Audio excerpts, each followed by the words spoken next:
Welcome everybody back to another BOLDcast reaction. I'm Carson. I'm Lindsay. This is One Piece, episodes 539 and 540. Let's see what happens this time. A lot of stuff still going on. Leave a like and subscribe. Check out Patreon to get Uncuts. 2 weeks ahead of Uncuts. 1 week ahead of edited reactions. Other things as well. Let's frickin' go.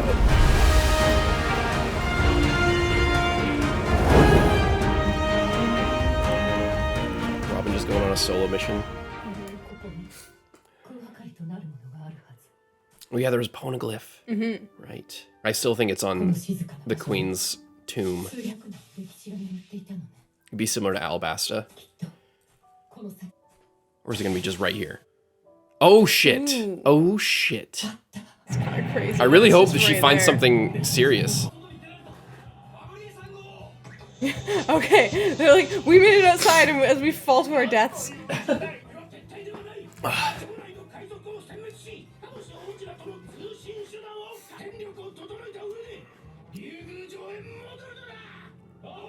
Yeah. Where this is going on right now.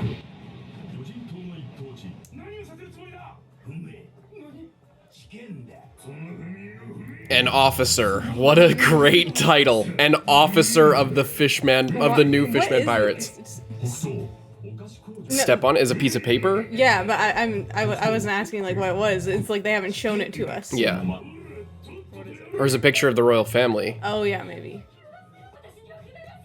Princess? Or the queen, oh, the dead queen. That's what they're doing. Because they respect the queen so much. Yeah.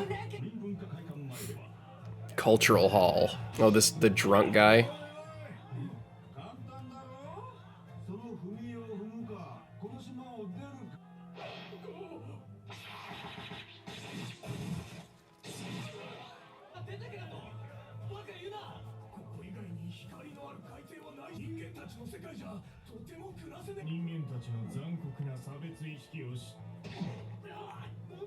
It's invisible. Absalom? Oh my god. Oh, probably maybe like a type of fish that can... Oh, this guy. Was he supposed to be a fucking sea cucumber? Like the only thing that I think can camouflage like that is just an octopus, a type right? Of squid, maybe?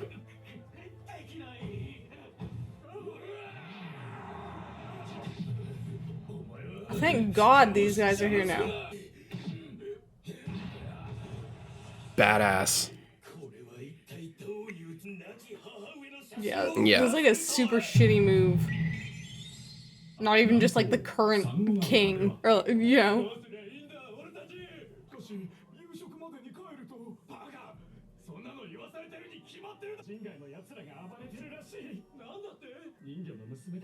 Yeah, what the fuck? What about Caribou? That guy? Like, there was talk in the comments about like filler related to him. I don't know if this is that or like what.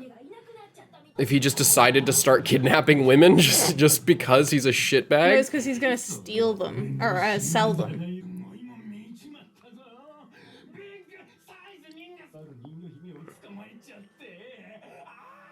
Try it, and Luffy can see you. We'll see how that goes.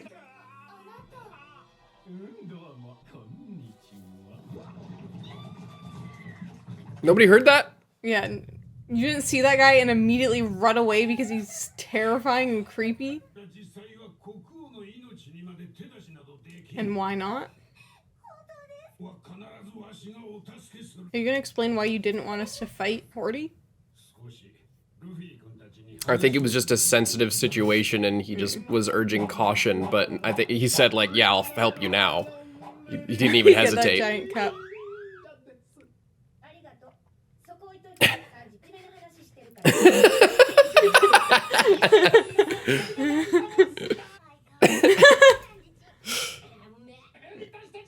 It is now.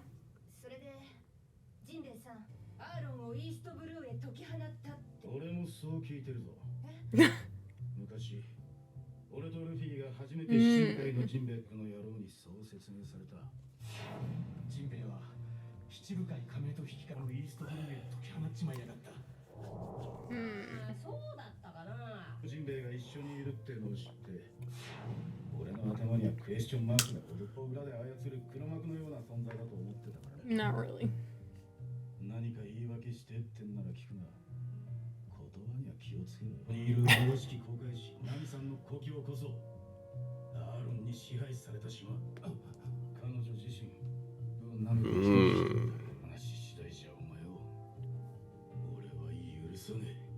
Careful, Sanji. You're talking to Jimbei right now, all right? I like you, but you've been getting on my nerves, and Jimbei is fucking. He's been climbing that ladder. You understand? You've been gone for 3 years of manga time.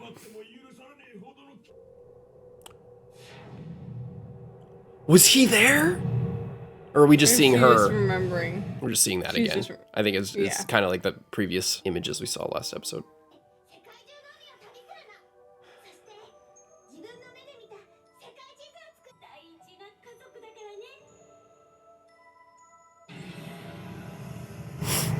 Oh boy. I wonder what Jinbei's gonna say. What if Jimbei is just like, I must pay penance for setting your life on this path. It just cuts off his arm for no reason? Like, oh, getting like a bigger flashback here.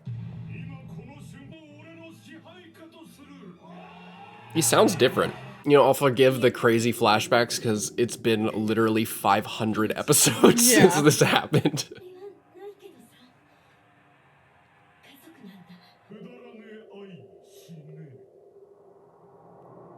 He didn't even shoot her in the head.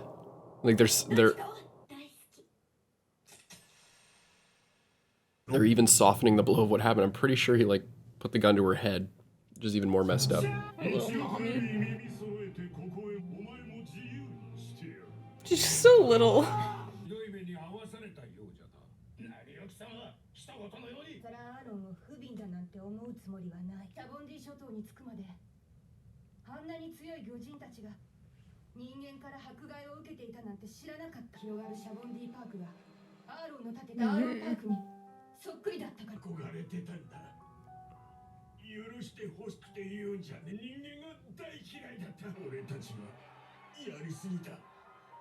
It's like biting his neck. Yeah. Oh, I wonder if this is when they get captured? Because they have the Sun Pirates tattoo. That could mean that they were taken by slavers. Or it could not. It could just be a tattoo.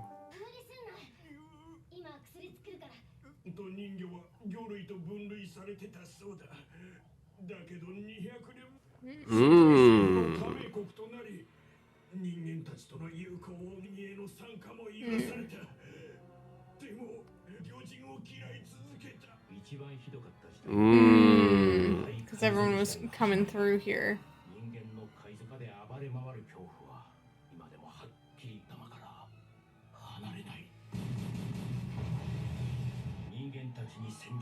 Unintended consequences of the One Piece. Yeah, and that's why Whitebeard.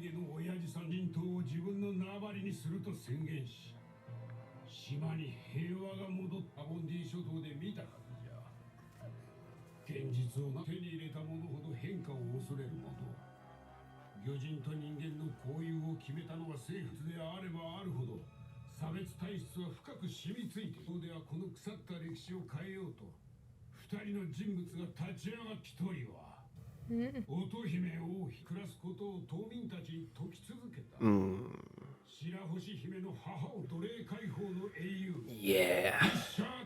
Where does blood transfusions factor into all this?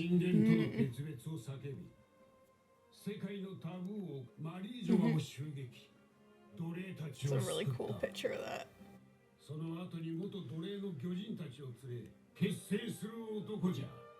Yeah, there they are, grown up.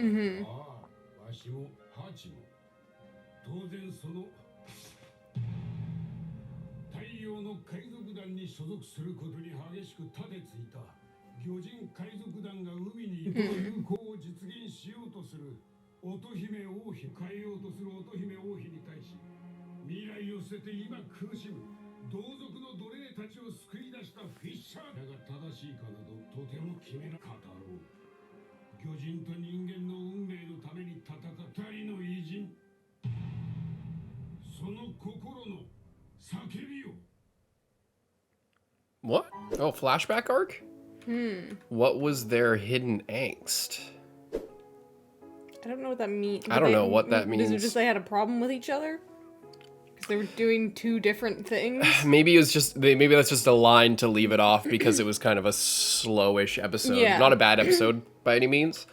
But I think that, like, he's starting to explain everything, so I think they're just trying to leave it off with kind of a more question. To come. Yeah. Find out next time on One Piece.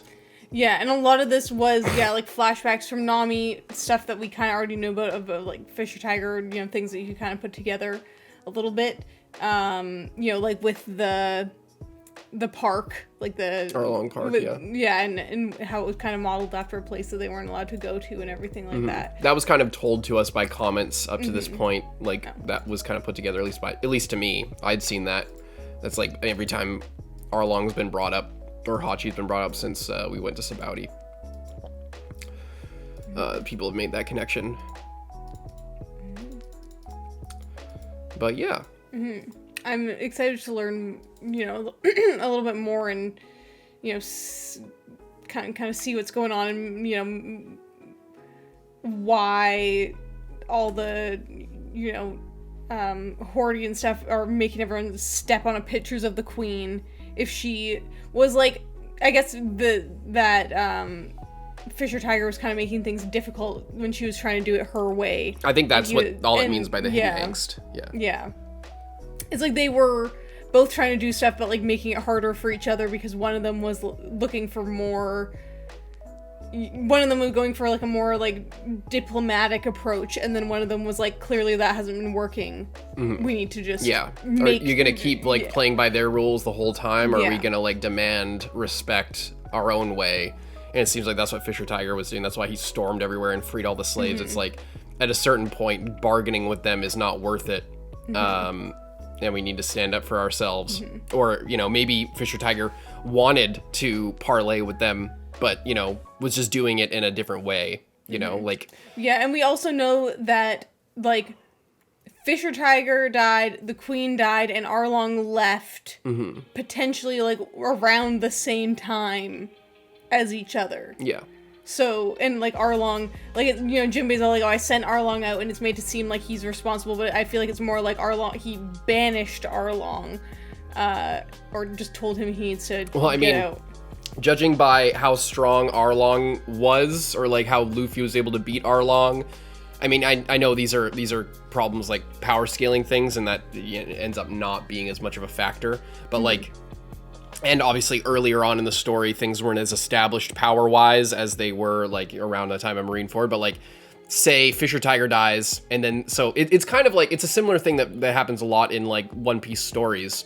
Is, the king dies, and then the heirs kind of fight over, or are, like, competing over which will succeed. There's this kind of similar thing. Zeph wasn't dead, but it was the kind of thing where Zeph was the top of... Baratier, and then there was Sanji, who was like Zeph's kind of favorite, and then the other dude who I forget his name, but he was like the other like Yakuza type guy who was like all kind of hardcore about like customers need to listen to me, you're in my house type thing, and then Sanji's like the customer is the ultimate thing, you need to chef needs to please the customer, or whatever. So there's like these two competing ideals like kind of fighting over each other, and I think that maybe that's what they're setting up here too. Like there's Fisher Tiger, who is sort of like the king of the situation, and then Arlong was the runner-up leader, and Jimbei was the runner-up leader, and Jimbei carried the will of the queen, and then Arlong was more carrying the sort of spite maybe that Fisher Tiger felt. Perhaps, and maybe they fought, and Jimbei's obviously way stronger than Arlong, so Arlong gets kicked out, and then Jimbei stays, and he's like a leader of their military or whatever until he becomes a warlord, because probably he was trying to protect. They said he was like forced to become a warlord, right? Or what? I think they were like, he became a or he refused to act on the summons. I think for Ace is what the thing was, but I think he wanted to become a warlord maybe to help this whole situation with the world government, to show that he can play by the rules to some extent.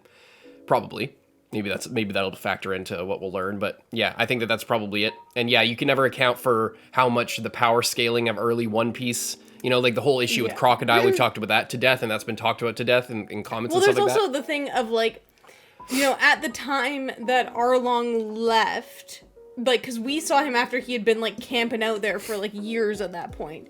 Like, literally, like, 10 years. So maybe he got soft, you're saying? No, what I'm saying is, like, if they were, like, at the level that Luffy was when he set out, so Arlong, like, set out, but instead of encountering harder and harder enemies, he, like, set out and then went to the East Blue, where there was just civilians. Yeah. So then he doesn't, even if he doesn't let his guard down, he's not gaining strength, he's not going up against challenges. Mm-hmm. Even if he's maintaining what he already was, you know, that's not the same as how Luffy has gone from, like, easier and then it goes harder and harder the farther you go into the Grand Line and then now into the New World, you know. Mm-hmm. So there you know, there is a thing, like, all the guys that we fought in the East Blue, they were in the East Blue for a reason. They weren't in the Grand Line, you know, like, they had left to go there. Yeah. Because it was easier. Yeah. But good episode. I liked Nami being like, Sanji, the adults are having a very important conversation. Please I also, behave. like, as soon as he hears that, like, that Jimbei is responsible, or, like, because he had heard that before, I guess, like, super long time ago, and then he's like, yeah, and you want to know what? I'm gonna lock in for this conversation. Yeah. It's I do appreciate that, though. I hope that that's you know, all his, like, ridiculous, like, it's always gonna be a joke, but I hope that now he can be locked in a little bit more. It's gonna go back and forth. It's gonna go back. Don't set expectations that are never gonna be fulfilled. No, I'm saying, like pre just exploding with blood all over the place for, like, 20 episodes or whatever, you know? Pre?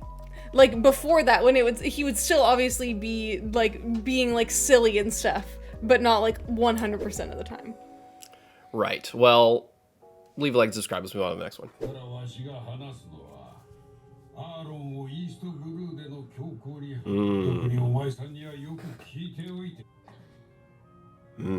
Everybody pop a squat. Jimbei's talking. Except for Nami. 16 years ago. So hang on. By this time, Roger died 24 years ago, because he died 22 years ago before time skip, right? I think so. 20 or 22 years ago. Maybe I'm adding the two, something like that. So this was a few years after Roger died, or at this point it'd be more than a few years. 16. It would have been either, like, between 4 to 6 years. Yeah. After 8 or 4 or 6 to 8, or whatever it is, around 20 to 24 years at this point. It was 20 or 22, and now I think it's 24. So great pirate era times. This is when everything's really bad. Yeah. It's strange that I guess they've been trying to be in the world government, but they have paper money underwater. I mean, they're not underwater right now. She's very Japanese clothes. How's she running? She looks like she's running, like, normally. Yeah. What if she's a heel? Does she have feet? Oh, well, maybe depending on how old she is. Yeah, exactly. She looks young, though. Whoa. Does she have hockey? Observation hockey. Whoa. Yeah, observation hockey. She's a badass. Damn.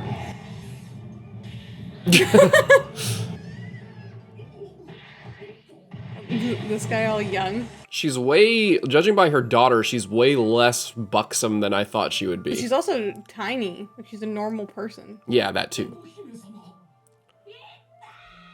She really fucked herself up. The slap of the century. Damn! Absolute badass.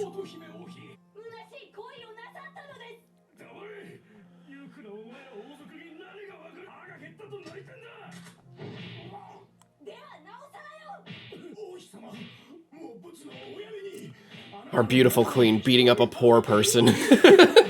How inspiring. Oh my god. Would be. I need to be happier than being dead, lady. I don't know what you're talking about. I get the idea, though. Jesus. All right, God, the past is so incredible. She's such an inspiring leader. She's like beating this guy senseless.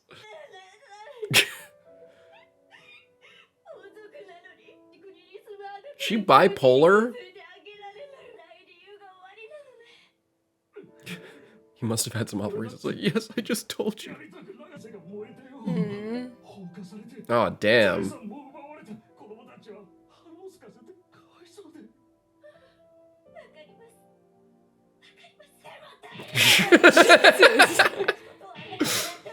This is true, but like...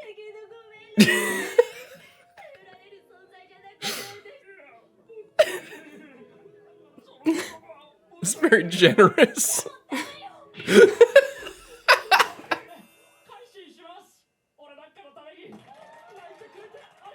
This seems like propaganda. Like if Jimbei wasn't telling me this, I would think this is full-on propaganda. Yeah, no shit, old man. Unconventional. She gonna slap the kids? She's all covered in blood. Oh my god, look at her arm.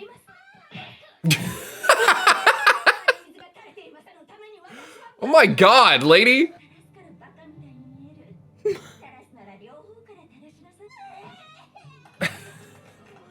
This is this is not what I was expecting. Yeah. She has a big heart, that's the point. She was very passionate about everything. She did, they were still starving, but she addressed them still.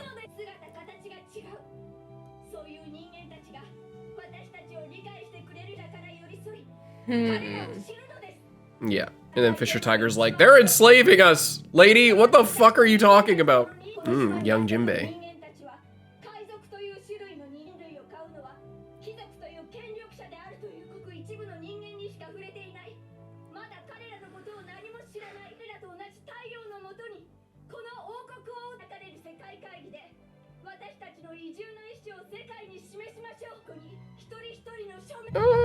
You ever heard of baby steps there, Otohime? Putting the cart before the seahorse on this one. I feel, look, okay, listen, she has a big heart and she has big dreams, but she's being way too naive with the lives of her people if she thinks that, like, change often doesn't happen in one lifetime. You know, I feel like she could learn that lesson. Well, I think it's also, like, asking all these people to move, like, they live here. I mean, maybe even if they move it up onto the surface, it's not the same. They're just more vulnerable as well to everybody. You know, like, they got between them and the surface, they have a kraken. Only that's a big filter. But then I think that's her problem, is because then only, like, the super terrible, strong pirates that can fuck them up are getting there. Whereas if they were on the surface, more people can know them. They would meet just normal people. I think what she needs to do is herself go to the surface and be a representative, because then the world government would be less. I mean, maybe she does at the World Summit, but not really much else. Yeah, I feel like that's the way to go. Interact with them more yourself, because they're less likely to like enslave her. And if they do, then there's a full-on war. But they'll enslave all these random people if they move to the surface.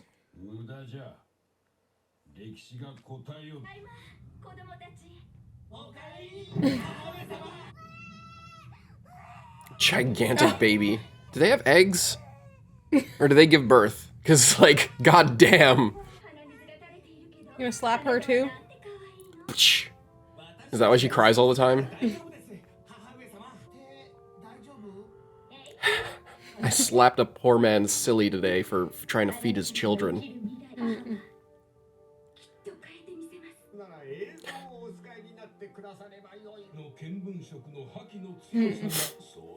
Well, probably that's also, yeah, like with Kobe when he's just getting overwhelmed by everyone's emotions. Yeah, I see. Okay.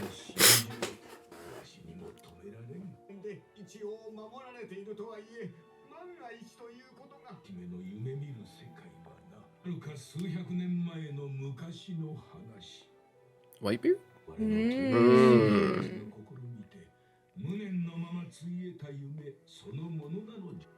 Several hundred years ago. How many 100 years ago?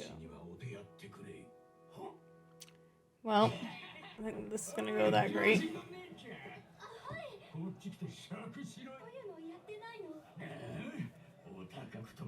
Go to the dentist. Ooh. Careful. Read the room, bozo.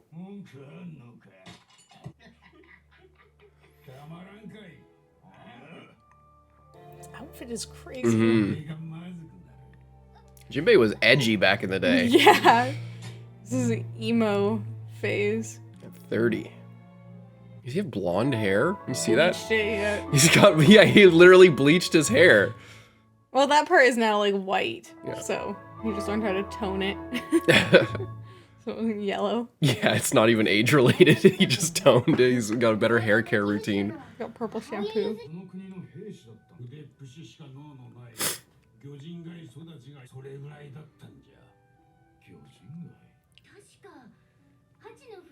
地のない子供たちを預かる巨大な保護施設で、 Oh.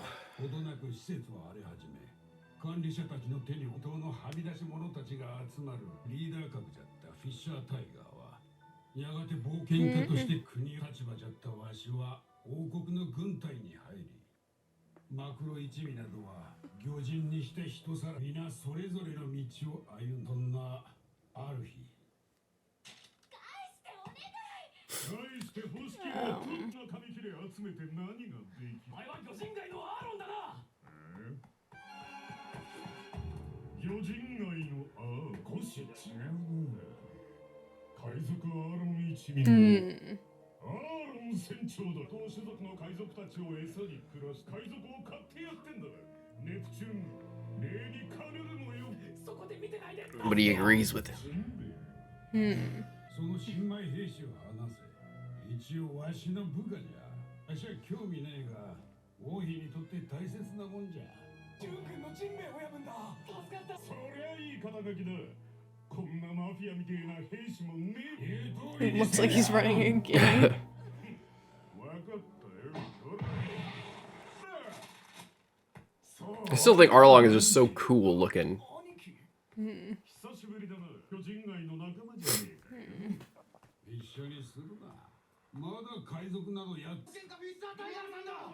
タイガーさんが帰ってきたぞ。大兄貴も。Have I said my theory that he was on Roger's crew? I think I have. I think you said that like a long I just time want to ago. reiterate. I still think he might be because this would make sense. After Roger died, he comes back and he left for adventure when they were younger. 海賊には用はないそうじゃ。大兄貴はそんなこと言ってねえだろ。 It's too bad this guy died because he seems like he's really bringing a chill vibe to the whole place. And that's the way it goes. That's the way it always goes. Same shit with Whitebeard. Same archetype. 奴隷たちを解放する。彼らはこうしてる今もなお人にあらぬ扱いを受け入れたのです。王妃にはご迷惑をかけるゆえ、あらかじめお伝えしたし、今回の旅で一体何を見た。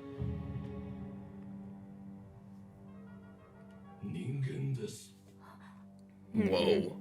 Okay. So he's not just anti-slave. He got a little bit jaded on his mission or on his adventures. しばらくして大事件が起きた。何事じゃ。ジンベエは天竜人に手を挙げた。天竜人にシャータイガーによる聖地マリージョは周回法の英雄と呼ばれ。 I guess that inspired everyone to join him. I thought that Jimbei would have been there with him.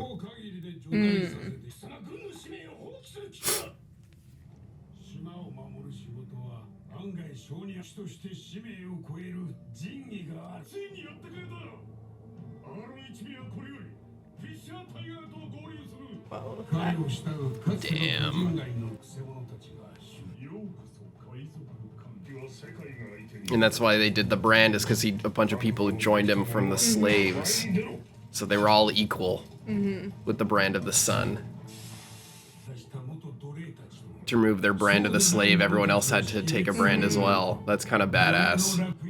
I don't know. I guess I maybe said that. We did know that, but like just seeing it happen and like is just so.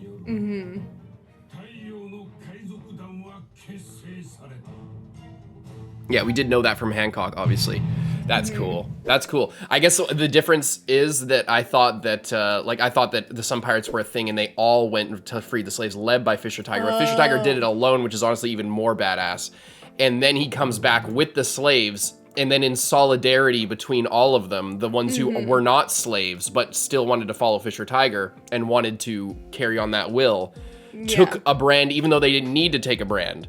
so that it would muddy the brand of the other slaves, so that, like, because if you just brand over the brand, everyone knows that that's covering the brand of the celestial dragons.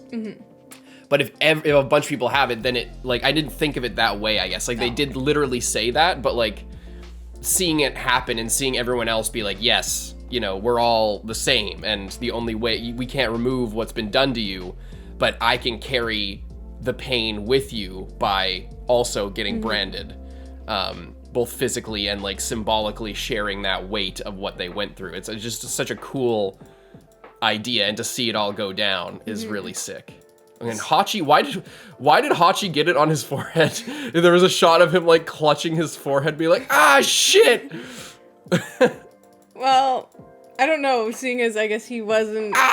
Unless he was a slave briefly and then got busted out. But it didn't really look like it because he was hanging out with everyone well, we else. saw him when he was a kid with Arlong in the Fishman district. Yeah. And when they went to go see Sabouti Park. So I don't think that he had it. Yeah, he didn't have it. Or he had it covered, but I think he was just wearing a headband. Yeah. I don't know, maybe he just thought that was a good idea and then realized immediately that it was a bad idea. Yeah. Or maybe, you know, like, I'll do a little headcanon just because it's fun.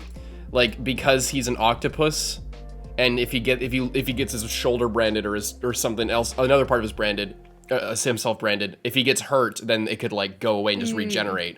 But if he gets it on his forehead, then it's like, you know, it's attached to his life, basically, you could say, if you wanted to apply something to that. But this felt, this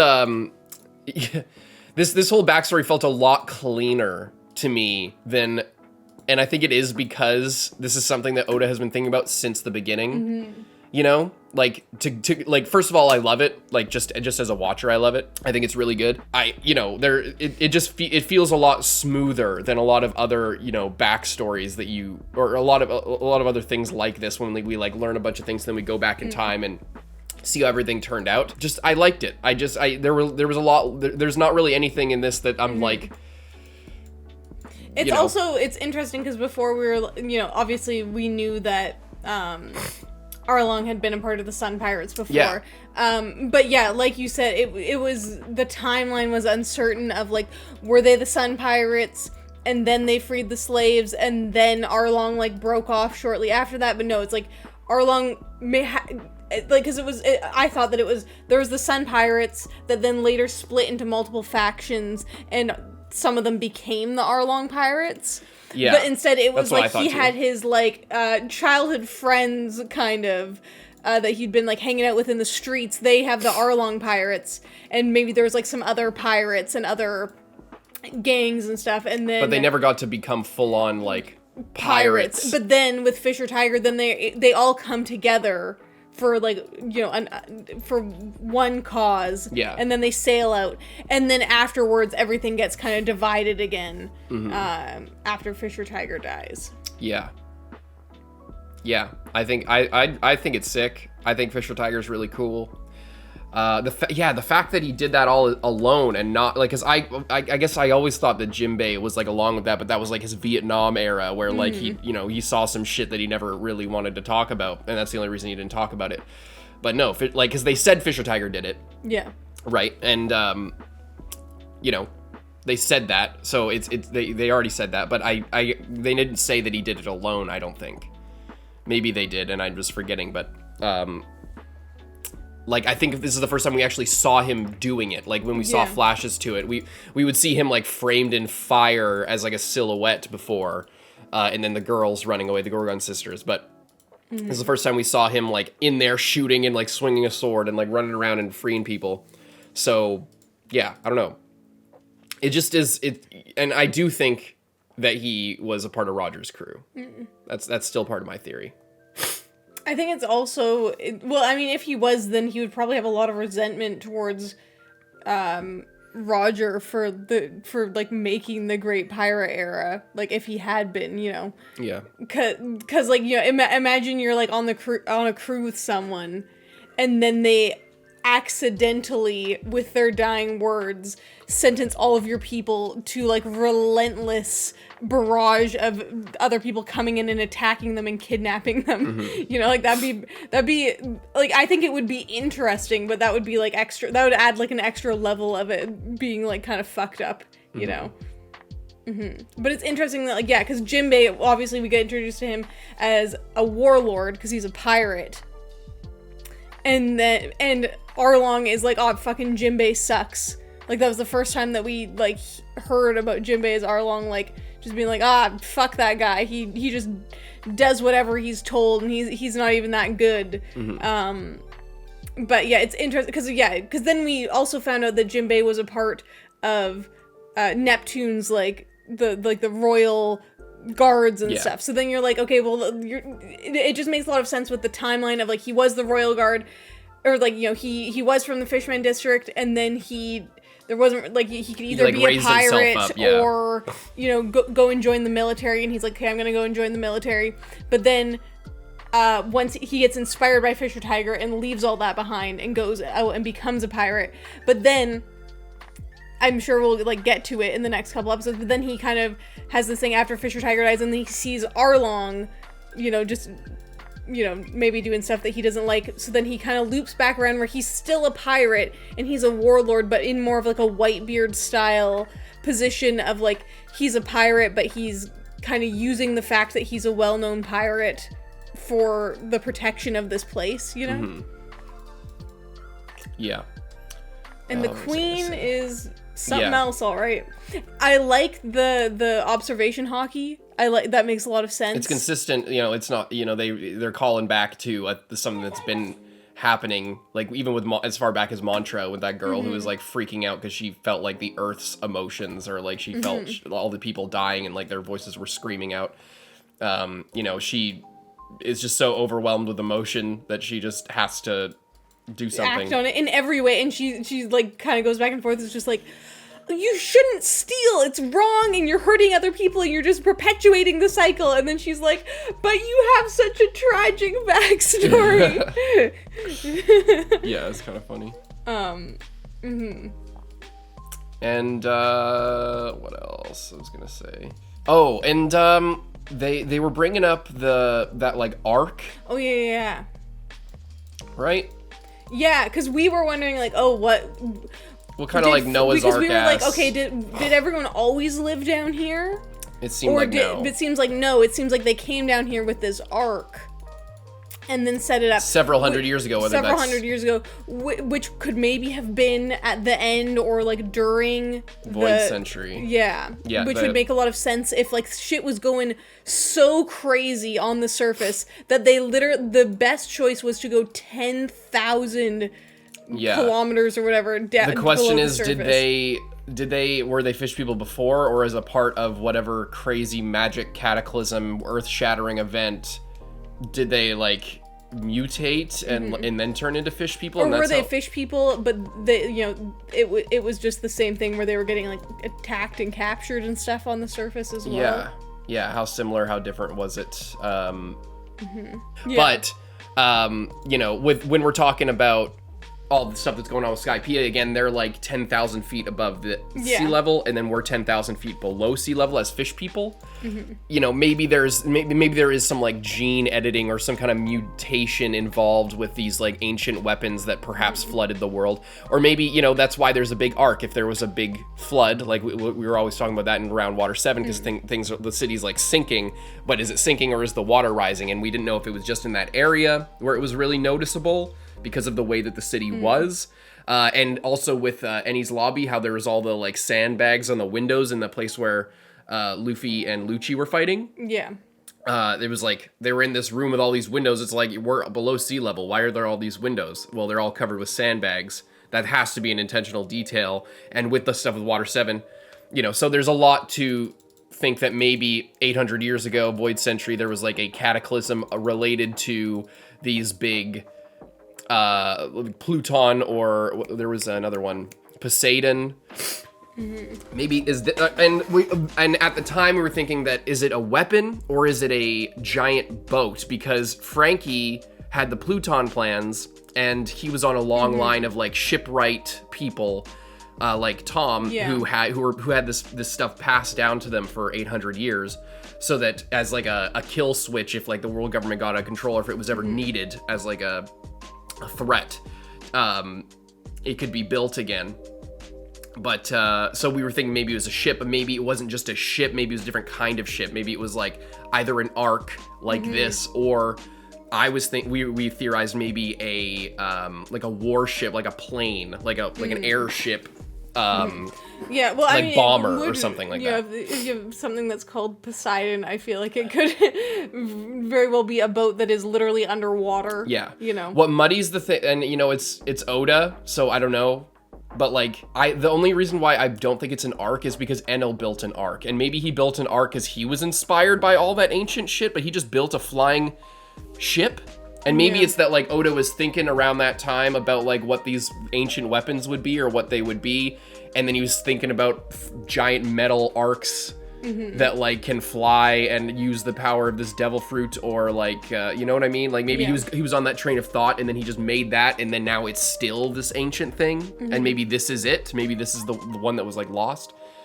I don't know. I feel like if this were like Poseidon, for example, or Pluton or whatever, then it would get around, like the word would get around to the world government pretty quick that there was this relic of this ancient time that they wanted to destroy. Had any,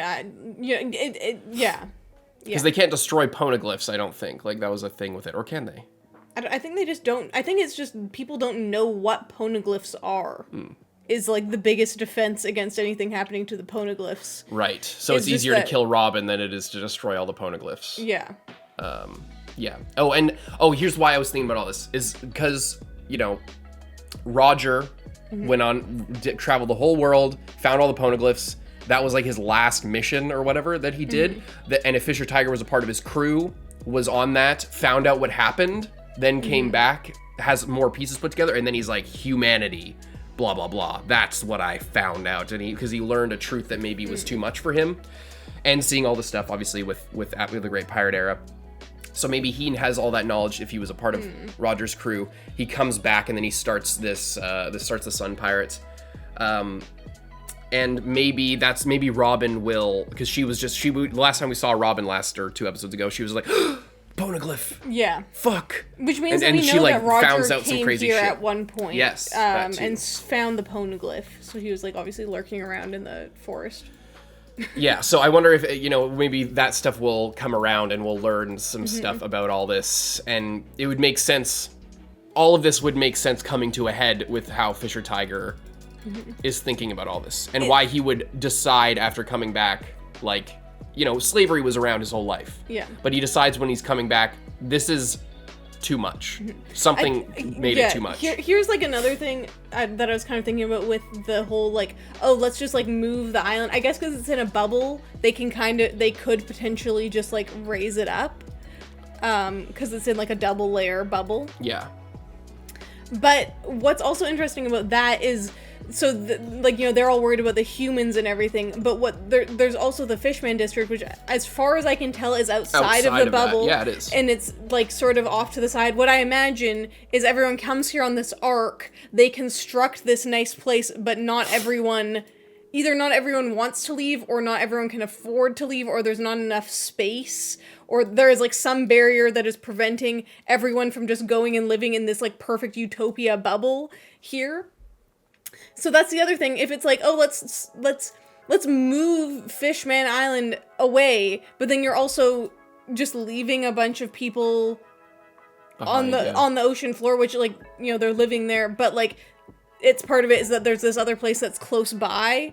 But if they were just, you know, I don't know exactly how that all factors how that would factor in, because not only are you sort of against the humans, but there's already this divide within your community before the humans are a factor. Yeah, I think that's I think that's kind of the story of all this, and why Jimbei didn't want them to fight them, because he's from the Fishman district.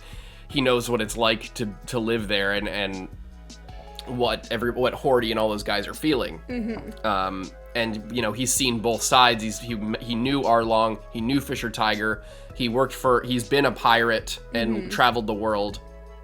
He's fought on both sides and you know, won and lost and, you know, everything. He has a lot more context, so he knows that, like, just beating down Hordy is not going to fix the problem of Fishman Island. So, we shall see what happens next time. Leave a like, subscribe. See you next time, Carson. I'm Lindsay. Bye-bye.